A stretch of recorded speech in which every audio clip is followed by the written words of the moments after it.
Hey everyone, and welcome back to another episode of the Kate Hamilton Health Podcast. I am your host, Kate Hamilton. So today is an exciting day for me.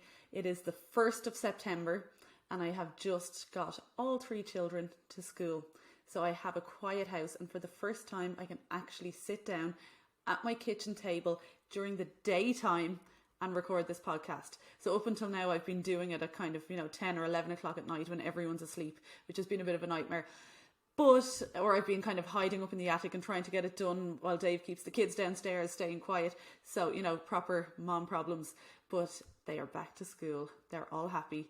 And I have a quiet house, which is absolutely amazing. So today I'm feeling super, super grateful. And also, as a teacher who is on a career break, this week would have been the week that I would have been back to school.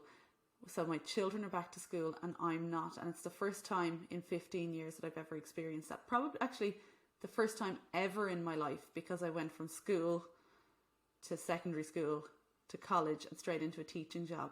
So this is the beginning of a new lifestyle for me this year, and I'm really, really excited and just feeling extra grateful today and yesterday, really. Just so enjoying it. Yes, I just thought I'd say that. So feeling a little bit more relaxed here, sitting in sunshine at my kitchen table.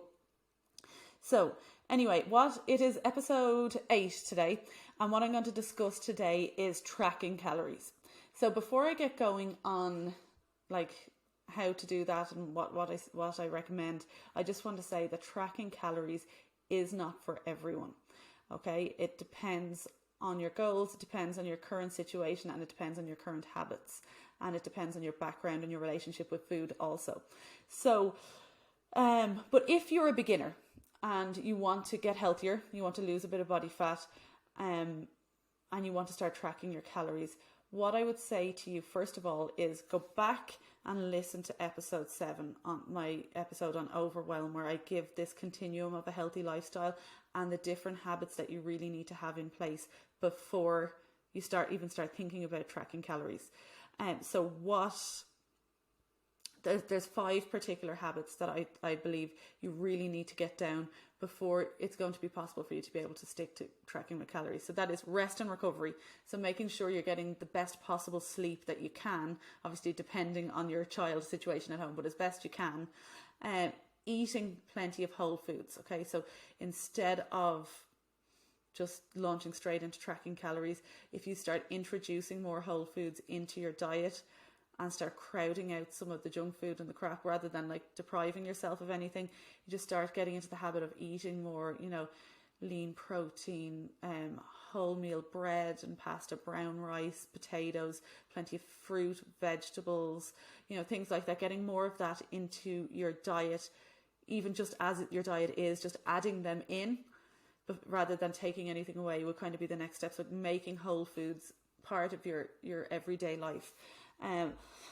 Then daily movement. So number 3, daily movement, also extremely important. So if you work at a desk, or you've quite a sedentary lifestyle, even a 10-minute walk every day, we need to just start getting those steps up a little bit and moving your body every single day, because your body needs to be walked like a dog.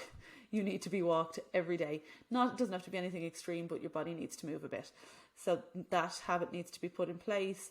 Hydration. So some people I know literally live all day on caffeine, monster drinks, that kind of stuff. You need to get some water into you. Okay, so that's a habit that can be built. So what I would say when it comes to water is, you're aiming for 2 litres a day, but start out small. Start out with 1 pint of water a day. Add to it as you can. Carry a 2-litre bottle or a 1-litre bottle of water around with you for the day. Or if you're at home, have a pint of water on the counter as you're kind of going around the place, and just make an effort to be like, I'll drink a pint of water before I have my breakfast, and then maybe you'll drink another pint before you have your lunch. Not to have all that 2 litres all in one go, because that wouldn't be good for your body either. So trying to spread it out. If that's an absolute deal breaker for you and you will not drink anything, if you have to drink water, I would say put a tiny drop of my waddy in, because you're better to be hydrated than not having any of it at all. But do try even to introduce 1 glass of water and then get the rest of your fluids from my waddy and kind of build from there, because obviously water is going to detox you as well and just keep everything nice and smooth. And also, if you're having lots of whole foods, and you're filling up on lots of vegetables and lots of fiber, last thing you want is not enough water to help move that through you. So definitely an important one. And then organization is the fifth one. So you need to organize yourself before you start tracking calories. So we're talking planning what meals you're going to have each day. You don't need to actually prep the meals in advance. That's fine. Like, I have 3 children at home, and quite often I have a Spanish student here too, so I'm usually cooking for 6 people. So I cook a dinner every day, and there's never any leftovers, so I can't have leftovers for lunch or leftovers the next day. So it's a dinner a day. So I plan out for 7 dinners, go do a big grocery shop, and have everything organized for the week. Those 5 habits are so important to get in place. Okay, once you have those in place, you should be ready to start tracking your calories if that's what you want to do. Okay, calories in versus calories out is important when it comes to losing body fat, but it's not that simple. Okay, if it was, everyone would do it. People tend to trip up. So like a lot of people, a lot of you listening might have actually tried to track calories before, got really overwhelmed and given up and thought, this isn't for me. And I'm telling you now, the reason is because you need to get those habits in place. So I'll just keep stressing that those 5 habits: rest and recovery, whole foods, daily movement, hydration, organization. Start working on them, and you'll actually be surprised, especially if you're at the very beginning of your journey. You'll be so surprised how much of a difference that might actually make, and you'll be putting yourself in a calorie deficit without even realizing it, and you'll start to lose body fat. You'll start to notice changes in your energy levels and changes in your motivation as well. As you start to feel better, you're going to want to do it more. So that's the starting point. You're going to feel better, you're going to build from there, and then we're going to look at portion control. So when we do look at portion control, it does not have to be counting calories. There's loads of other ways that you can do portion control. So, for example, hand portions. Okay, so hand portions aren't just a wild guess. The thing that's great about hand portions is your own hands are personal to your body. Okay, so they're in good proportion to your body. So what the hand portions are, okay, so a hand portion of protein is a palm. So a palm sized, if you're watching me on video, you'll see me circling my palm. A palm sized portion of protein. Okay, carbohydrates is a cupped handful. So a cupped handful of carbohydrates. Fat is a thumb, so 1 thumb, not just a thumbnail, like the full thumb sized portion of fat. And then vegetables would be fistfuls of vegetables. So it would be recommended for most women that it would be 1 to 2 portions of each. So 1 to 2 portions of protein with each meal, 1 to 2 portions of carbohydrates with each meal, and 1 to 2 portions of fat with each meal, depending on hunger levels. See, because it's obviously very, very personal to you.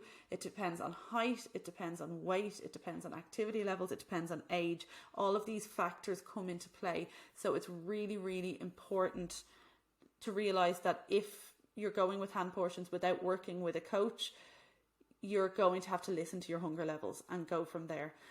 But it's a nice, easy way to do it, because you can do it when you're eating out. You don't actually have to physically put the food into your hands, but it's a great way to measure out what you're having, you know, that you can visually even look at the plate and be like, yeah, that's about a thumb, that's about a palm. So 1 to 2, depending on hunger levels. Men would be different, but when I'm talking to the ladies, so we'll just focus on that. The other way you can do it as well, which is a nice kind of way to start as well, is eating slowly and mindfully. Okay, so that is sitting down at your table for each meal. So setting proper meal times, because especially us busy mums, we're always literally shoving things in our face on the go, or we're eating bits of our kids' food, we're eating in the car, and so it's really, really important to just set these meal times, okay? Your breakfast, lunch and dinner, or whatever way it works out. Maybe you have little mini meals, depends on your day. And sit and actually eat it without any distraction. Eat slowly. So don't let yourself get to the stage of hunger that you have to shove it down, okay? You want to make sure that you're not feeling hungry. And when you do sit down, that you're eating slowly so that you can feel how full you are. If you're looking to lose body fat, you're going to eat till you're about 80% full. You're full, you're satisfied, but you don't feel like you need to lie down afterwards. Okay. If you're looking to maintain your weight, you're going to eat until you're 100% full. You're like, yeah, I'm done. If you're looking to build if you're looking to gain weight, then you're going to try and eat to about 120% full. So when you're full, you're going to be like, okay, I'm going to have another few spoons. So especially us Irish, like we have this mindset where we have to finish everything on our plate. I remember like my mother is still like that. That it's like, finish everything on your plate. It's all going to go, it's such a waste.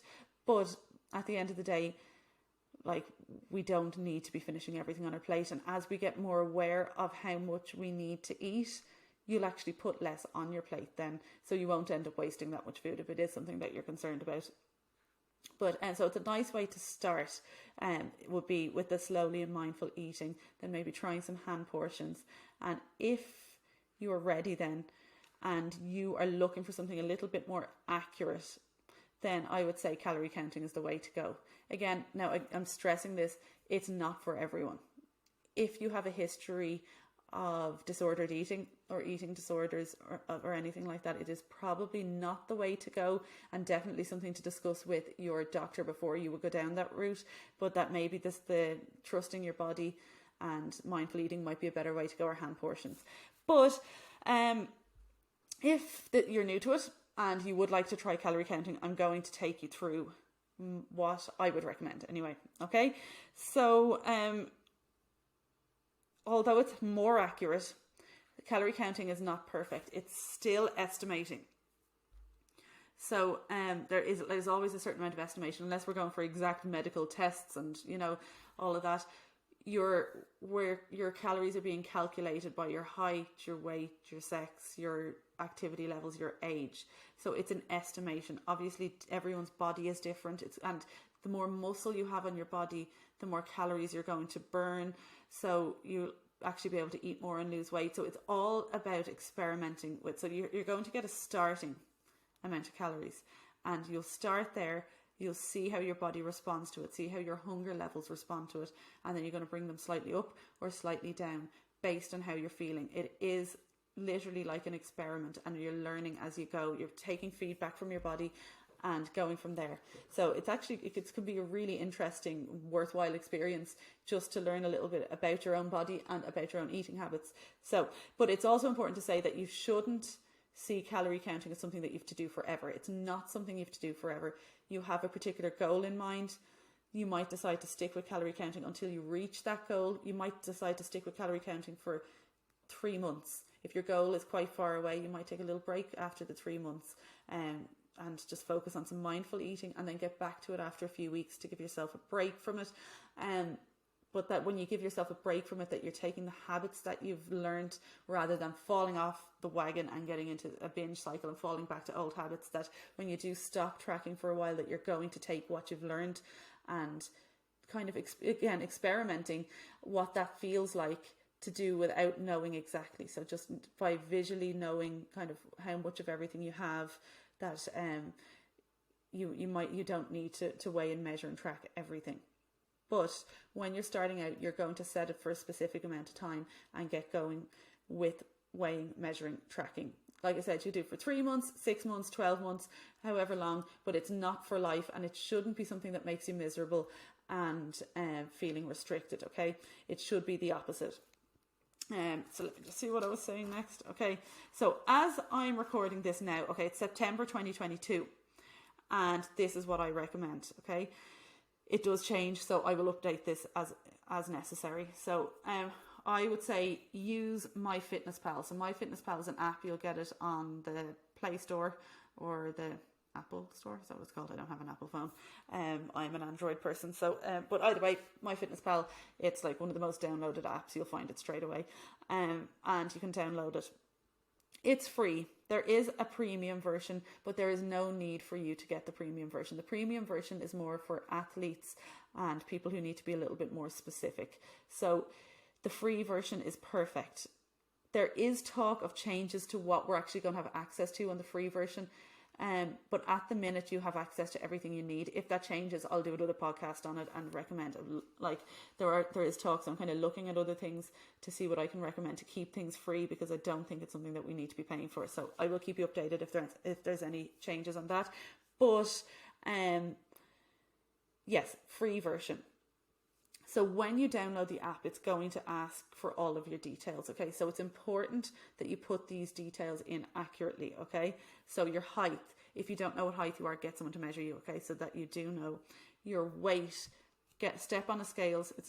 I don't want you to put any emotional attachment to it. You just step on those scales, see what the number is, and type it into MyFitnessPal. Okay, it's just needed. It's data rather than anything that we're emotionally attaching to. It's just something we need to get started. It'll ask you whether you're male or female, your age. Don't lie about your age; it's really important. And activity levels. I think it asks you about your activity levels. Now, the most important thing with MyFitnessPal is, you see, I don't recommend MyFitnessPal for calculating I don't trust them for calculating your calories properly, in the sense that it's always a little bit lower. If you are working with a coach, ask them to put their calorie to if they haven't already, to calculate your calories for you. Most coaches will have already done that, and if that's the case, whatever calories you've been given by your coach, that's what you need to put manually into MyFitnessPal rather than what they give you. Okay, if you are letting MyFitnessPal calculate these for you, it's going to give you an option of how much weight do you want to lose. So it'll give you half a pound a week, a pound a week, a pound and a half a week, and 2 pounds a week. Okay, now I have fallen trapped to this over the years so many times. I'm like, oh, 2 pounds a week, obviously, do not click 2 pounds a week. It is not sustainable. It's going to give you something ridiculous like 1,200 calories. Nobody can survive on 1,200 calories, particularly if you're going to be adding in the other healthy habits of movement and exercise, which is what I'm highly recommending. And if you are a busy mum or a busy professional or both listening to this, you're going to need more energy than 1,200 calories. So please do not fall into this trap. You're setting yourself up for failure. I would like you to put in half a pound a week. Okay. And I promise you, if you put in half a pound a week on MyFitnessPal, you will lose more than that. Okay. If you stick to those calories 7 days a week, you will lose body fat 100%. Half a pound a week is going to give you a much more realistic calorie total that you can stick to. You only need to be in a few hundred calorie deficit to be making a difference. And keeping in mind, as you're swapping out processed food for whole foods, your body is going to be responding better to it. Your body composition is going to be changing, and it's going to make a huge difference. So please, half a pound a week is what you're going to put into MyFitnessPal. Trust me, I promise you, you'll be glad of it. So they just shouldn't be very low. If you're doing this on your own, you don't have a coach, and you're unsure of your calories after you put it into MyFitnessPal, please do DM me, and I can give you some advice on it, no problem. Okay, so I just want to turn my page on my notebook. Okay, so once you have that setting set in, you should have a daily calorie total. For example, when I'm looking to track my calories and I want to lose a bit of body fat, I am at about, at the minute, 64 kg. I'm 5'6", I'm 64 kg. If I want to lose body fat, I will track at 1,800 calories. Now, that's not to say you should be on 1,800 calories. It depends on your own details.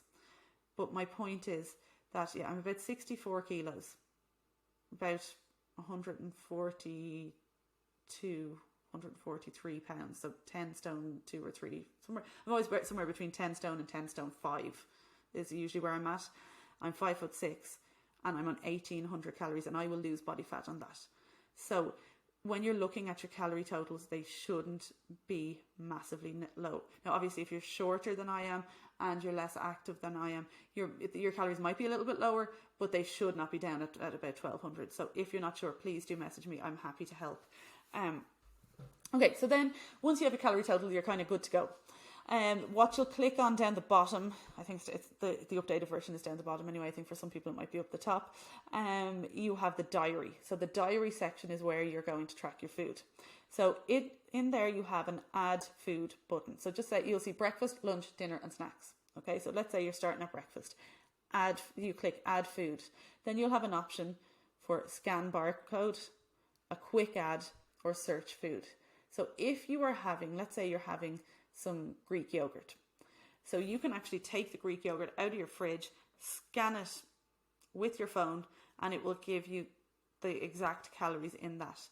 Now, when you do that, you need to look at the number of servings and the serving size. That can be adjusted. So usually it'll kind of give you a serving size of about 100 grams. So just say you're having 150 grams of Greek yogurt and the serving size that it gives you there is 100. Then you would go 1.5 servings of 100 grams. Or if I'm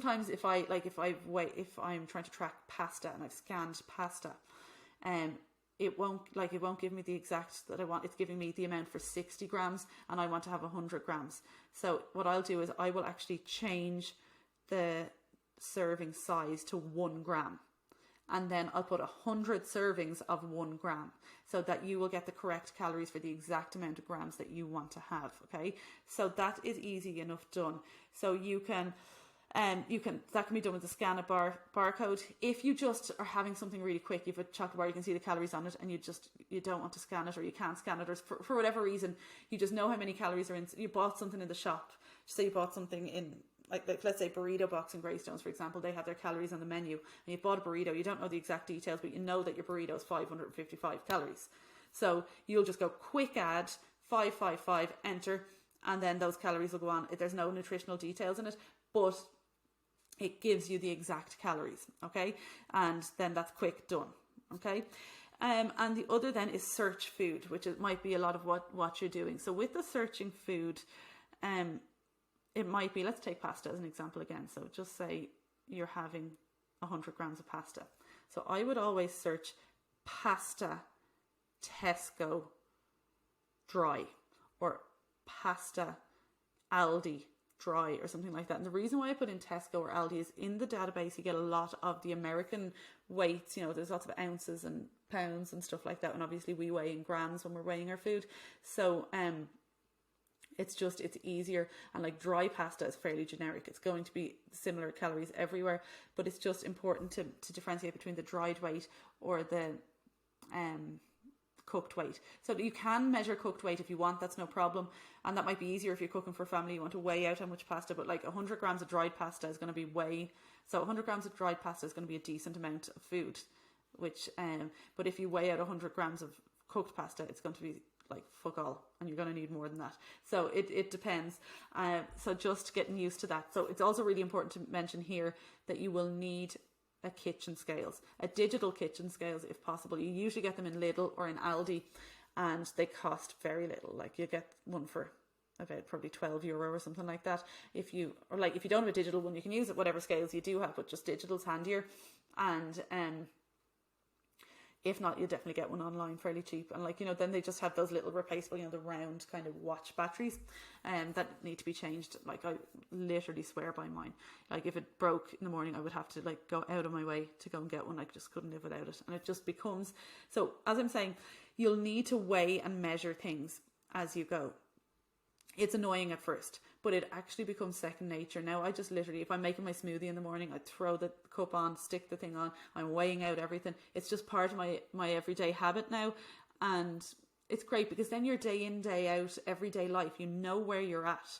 You know how much calories you're having. And then when you've got a day where you're out and about and you don't really know, or you're at an event, it doesn't matter. You don't have to worry about it because you're day in, day out, Groundhog Day, boring life.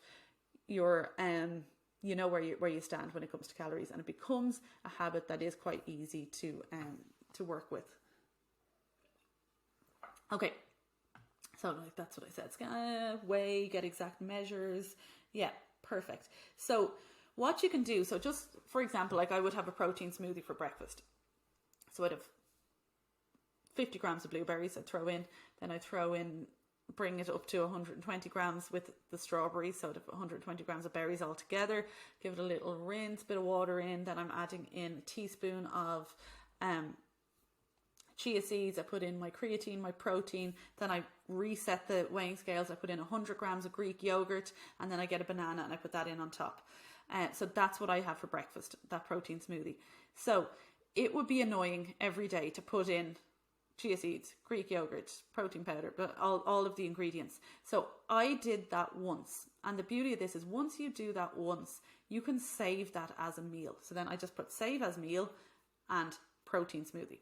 So then I can literally press the 3 dots on my breakfast. There's 3 dots there, and copy it to the next day and copy it to the day after that, because Another thing, if you're finding it overwhelming, obviously you want to have a different dinner every day, but find a breakfast that works for you. Find a lunch that works for you, or find a few breakfasts, a few lunches that work for you, and stick with them.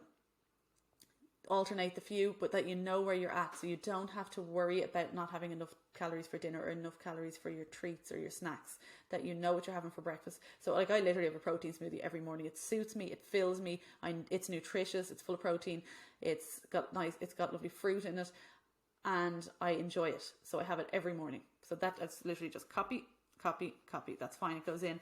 And the same for lunch. I tend to have the same few lunches, so I have them saved as meals, and it just makes life so much quicker, so much easier straight away. So you kind of have to put a bit of work in on the front end, but it's worth it long term. So breakfast, lunch, and snacks. So even your snacks. So when you're tracking, so obviously the beauty of tracking calories is that you have the flexibility to include foods you enjoy. So when I'm tracking, I will make sure that I have enough for 2 little Freddo bars, or 2 little Twirl bars, or one full fill bar, whatever I feel like in the evening time, or maybe 1 little bar and a little packet of popcorn, whatever it is, depending on the day, depending on what I'm doing that evening. I will always save something for the evening time when I sit down and relax, because I enjoy that. And if I took that away, I'd feel miserable. But I enjoy it, and I enjoy it in moderation. So I will always track my snacks beforehand.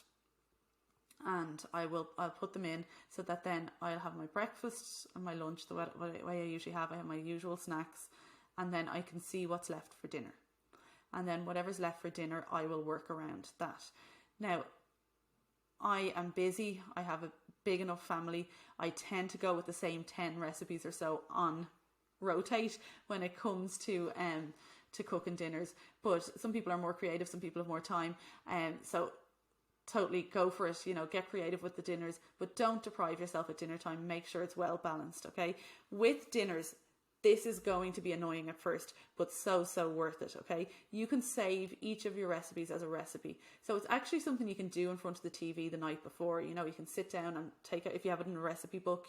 And you know what books are great? Is the books like Trisha's transformation book. She has the calories in her meals, and her recipes are fantastic. Pinch of Nom, what's that girl called? Gina something or other. I think that's her name. I can't think of her fucking name. Oh, The Daily Dish. People like that.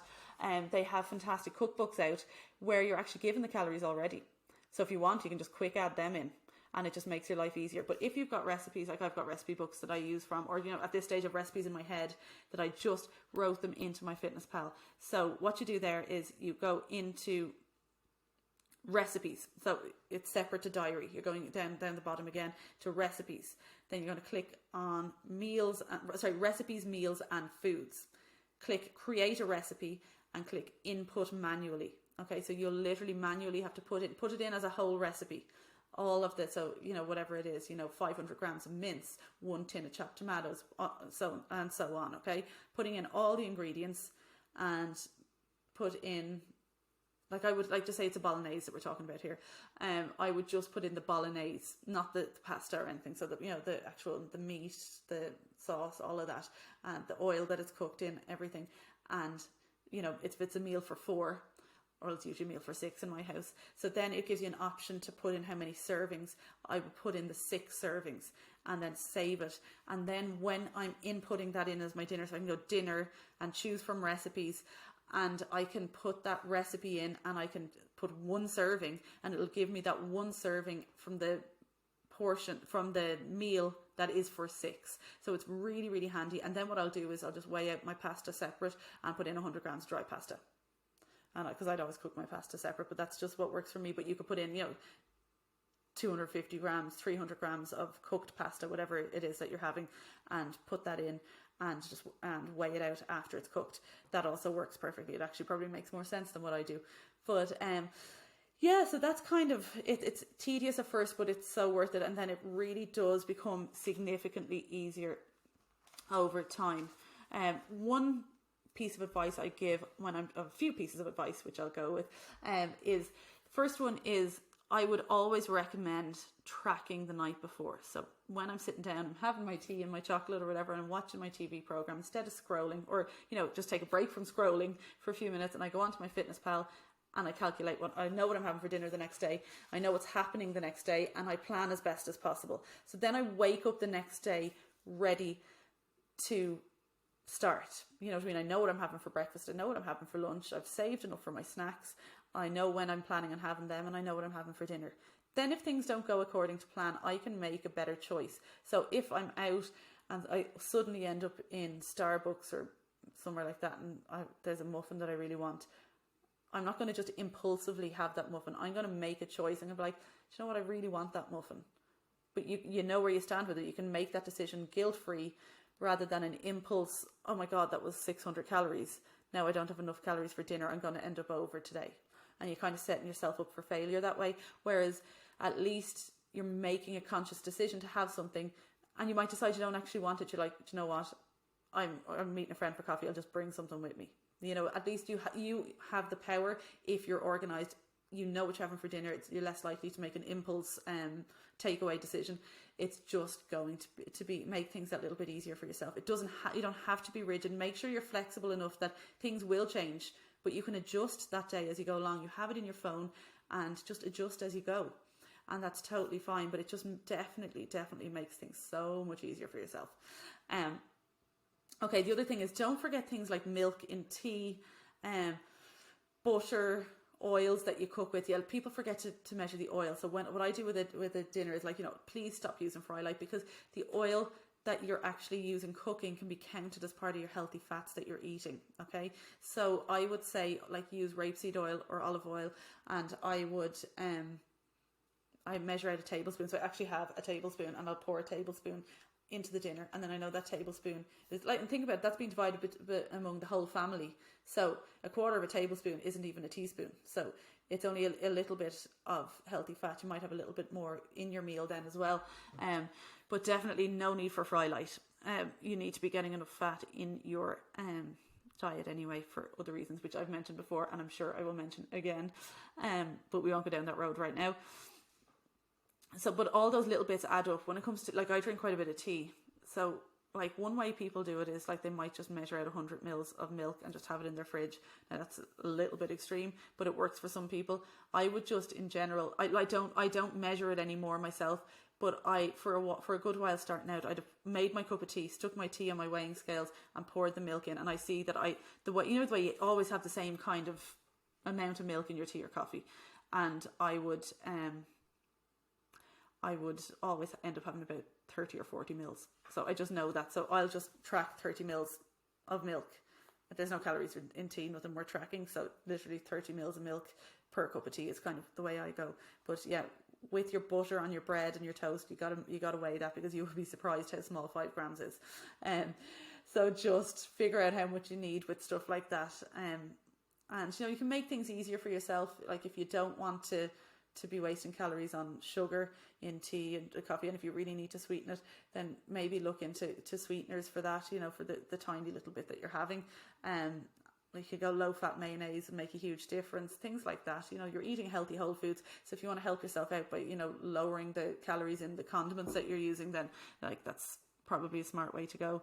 And definitely, drinking calories, keep an eye out for, like, fruit juices and everything are great, like, and they're plenty of vitamins in them, but just weigh and measure, because the calories add up. And like the likes of fizzy drinks and stuff, if you really need to have a fizzy drink, which I do enjoy, I love a Coke Zero, I would say you go with a zero or a diet drink, and try and just reduce that. Have it, like, I would only ever, if I was having a fizzy drink, have it once a day. With my dinner is when I like to have it, but yeah, not to be drinking them all throughout the day, because remember, you want to try and be getting your hydration in. Oh yes, another thing then is, when you're tracking calories or when you're putting the recipes in, you don't need to count your non-starchy vegetables. Okay, and I will tell you why in a minute. So your non-starchy vegetables are the vegetables that have fecal calories in them anyway. So you're talking spinach, onions, peppers, carrots, cucumber, tomatoes, things like that. So proper whole vegetables. Okay. you don't need to bother counting the calories in those, okay? The types of vegetables you do need to count calories in would be the likes of potatoes, sweet potatoes, turnip, mainly potatoes and sweet potatoes that people try and get away with, or parsnip as well would be another one. Actually, turnip is probably okay. Take back turnip. We're talking potatoes, sweet potatoes, and parsnip is what I meant to say. So they'd be a little bit starchier and higher in calories, so they would be ones that you would need to weigh and measure and count. But I would say when it comes to non-starchy vegetables, there's no need to. If you really want to, you can. But what I find, and you do need to track your fruit, because fruit actually has more calories in it than you think. Doesn't mean you shouldn't eat it. You should definitely eat fruit because it's so good for you. But to just be aware that to be tracking the calories in it. When it comes to the non-starchy veg, what I find is people will, when they're tracking their calories and they're saving the bit for their chocolate bar or whatever it is that they're looking forward to, they're like, oh, I need to cut calories from somewhere. Where are you going to cut them from? You're going to try and cut them from your vegetables. I want you to eat more vegetables, like as much as you can. Fill your plate full of those non-starchy vegetables. So I just find you're more inclined to eat more vegetables, which is going to make you feel fuller, which is going to make you less likely to snack, and you're going to just give yourself more energy, which is going to help with motivation to keep going. So as much non-starchy vegetables as you can. Don't need to count.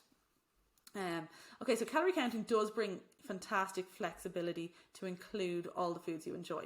Okay, so that you can, if there is an unexpected trip to McDonald's, it's manageable. So, which is the great thing about it. But without the basics, it's almost impossible to stick to, okay? So it's really, really important to remember that the reason why a lot of people fail with calorie counting is they don't have those basic habits in place. They don't have their sleep, they're not eating whole foods, they're not getting any movement in, they're not drinking enough water, and they're not organized. So try get those basic habits in place, and you need to get a good balance of healthy whole foods. So we're talking protein, carbohydrates, and fats, plenty of veg to make sticking to your calories easier. Okay, so it's going to be so much easier to stick to your calories if you're actually full and nourished. Okay, don't be afraid to come in and out of, sorry, I need to turn my little page again. Don't be afraid to come in and out. Oh, hold on, where am I gone? Yeah, don't be afraid to come in and out of calorie counting, but do give it a chance. It takes a while to get used to, and definitely worthwhile. Okay, so before I finish up, I think that's all I have to say in calorie counting. And always DM me any questions. I'm always happy to help. So please do connect with me and let me know if you have any questions on that. I'm really, really excited to announce, I will be finishing up now in a minute, but really, really excited to announce that I am going to be starting one-to-one online personal training. Okay, so this will be a completely personalized experience. So I will be continuing with my online Nourish, Move and Shine programs every 6 weeks. I take people, and that's group coaching, which is also a fantastic experience. But this is going to be one-to-one online personal training. So what I'm just going, sorry, excuse me, I'll take some water. What I'm going to do is bring you through exactly what that entails. Okay, so when you sign up, my voice is going, you will fill in an application form. Once you have that application form filled in, we will schedule a call and we'll have a chat just to get to know each other and review your form. Okay, and just kind of get an idea of goals and everything. After that, I go and I will create your own personalized nutrition and training program. So there's no meal plans. I don't believe in them. You will be building your own meals, but I will have everything personalized to your likes, dislikes, and your workouts will be very much tailored towards your goals, your capabilities, any injuries that you have, and what was I going to say? Yeah, your training program then will either be at home workouts or it will be gym-based workouts, whatever you prefer. So that's what I will do first of all, and then on day one, when you're starting, we will have a Zoom call for your program run through. So we'll go through exactly We go through exactly everything that you need to do, how your program works, how to do the movements, everything, any questions you have. And then off you go. You work away yourself all week. And I will always be available daily through text message. We will have a set day for check-in. So you'll have a check-in form the day before. You'll fill in the check-in form. You'll do your measurements and your photos. And then we will have our check-in Zoom call once a week. And that will always be a day or a time that suits you best. It suits both of us, and it will be daily. That will be the most important part of the process, that you cannot miss your check-in calls. If you can't make it, we have to reschedule, but every week we need to have a check-in. And in the call, we'll review the form from that week, your check-in form. We'll discuss your photos and measurements. We'll go through your workouts, anything you're finding difficult, anything you're struggling with, any problems you're encountering in your nutrition, in your habits, anything you're finding hard. We'll tweak it each week and change it as necessary. So it's a really hands-on approach, and you have me basically at your service all the time, which is fantastic. And then off you go for the following week with a fresh focus, and we do that week to week. So I'm really, really excited to work with people in this capacity. So it's going to be €199 per month. Okay, so it's monthly payments, 199. We go month to month. You can stick with it as long as you like. And if you would like more information on it, do contact me through my Instagram, is probably the best place, or through email. But you can connect with me on Instagram, Facebook, or TikTok at Kate Hamilton Health. And my email is katehamiltonhealth@gmail.com. So I'm really excited to hear from some people about this. And again, if you have any questions on anything I talked about today, or if you enjoyed it, please do share, tag me in your posts, share with your friends, and I will catch you all next week.